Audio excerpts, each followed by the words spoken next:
Yang pertama, saya setuju dengan alasan yuridis yang perlu didengungkan terus dan digaungkan dan mengingatkan kepada semua pihak. Maksudnya kita menyelamatkan Pak Presiden Republik Indonesia sehingga ide-ide jenius beliau itu tetap saja harus kemudian ditindaklanjuti oleh jajarannya sesuai dengan regulasi yang ada, apalagi konstitusi.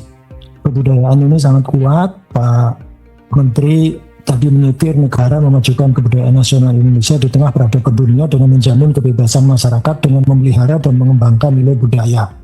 Bahkan di pasal 32 ayat 2-nya pemeliharaan bahasa daerah sebagai kekayaan budaya nasional. Ini spesifik sekali tapi ini konstitusional sehingga semua pihak harusnya disadarkan.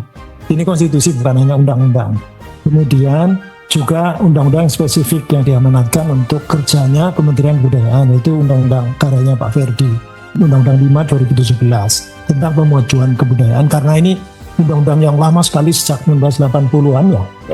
82 sampai 2017 baru jadi, itu kan perjuangan yang luar biasa. Setelah jadi kalau kemudian nggak ada realisasinya, apa gunanya?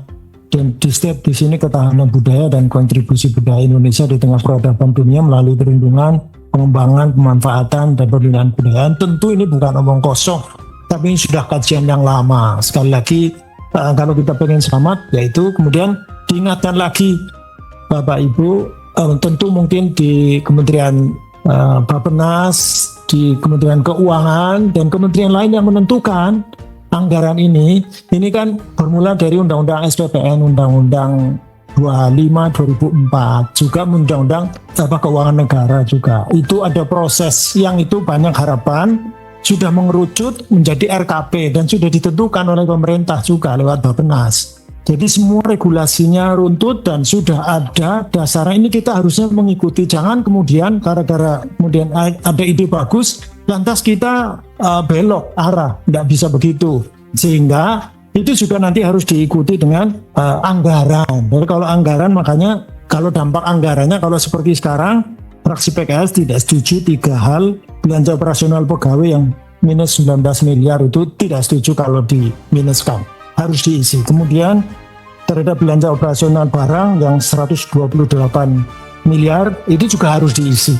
Ini saya kira tidak bisa ditawar lah gitu. Apapun mau Kementerian Keuangan, mau Kementerian Bappenas dan sebagainya, ini nggak bisa tidak. Saya kira ini bukan apa-apa, tetapi ini amanat konstitusi. Kalau kemudian tentang tupoksi Kementerian Kebudayaan, kalau nol ini sangat tidak ilmiah dan sangat nanti berbenturan dengan banyak undang-undang.